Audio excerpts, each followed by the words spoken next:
धोखेबाज बहू की कहानी। यमुनानगर में सीता अपने बेटे कुशल के साथ रहती थी। बेटे कुशल के बड़े हो जाने पर वो उसकी शादी पास ही के गांव की एक लड़की खुशी से करवा देती है। बहू, तुझ जैसी खूबसूरत बहू तो इस पूरी सोसाइटी में किसी की नहीं। बस अब तू इस घर की सारी जिम्मेदारी उठा ले तो मेरी चिंता खत्म। ये ले इस घर की चाबी, अब से ये तेरे हवाले।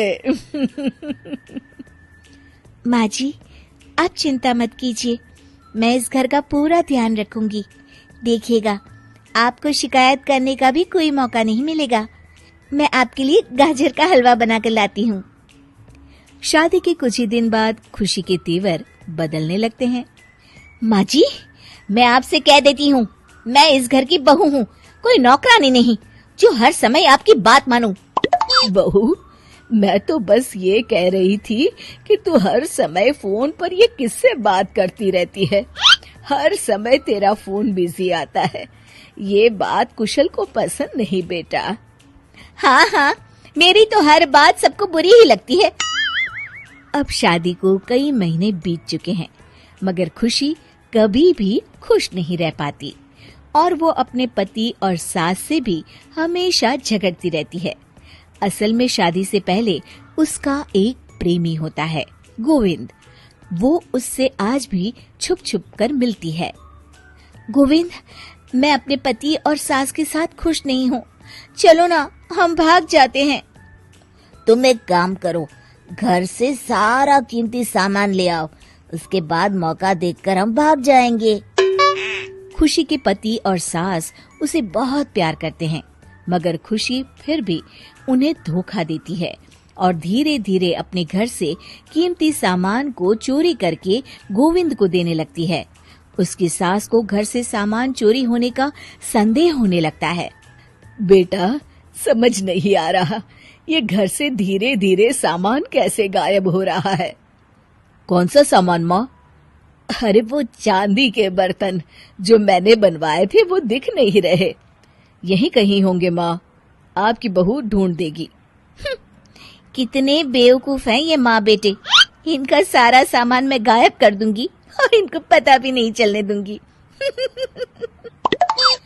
और इस तरह से धीरे धीरे खुशी घर का सारा कीमती सामान चोरी करके गोविंद के पास रखवा देती है और कुछ महीनों बाद उनके पास बहुत कीमती सामान इकट्ठा हो जाता है और दोनों भागने की योजना बनाते हैं। खुशी, आज रात को आधी रात होते ही तुम अपने घर से भाग कर आ जाना। मैं गांव के पुराने बस स्टैंड पर तुम्हारा इंतजार करूंगा। ठीक है। खुशी अपने कपड़े और गहनों की पोटली बांधकर पुराने बस अड्डे पर पहुंच जाती है और देखती है कि वहां तो कोई भी नहीं है। खुशी कुछ घंटे वहीं खड़ी रहती है और फिर गोविंद के कमरे पर जाती है। वहां पर भी बड़ा सा ताला लगा होता है। हे भगवान, कहीं गोविंद मुझे धोखा देकर भाग तो नहीं गया? अब मैं क्या करूंगी? खुशी फूट फूट के रो रही होती है। तभी पीछे से उसका पति सारे गहनों की पोटली लेकर आ जाता है। आप यहाँ?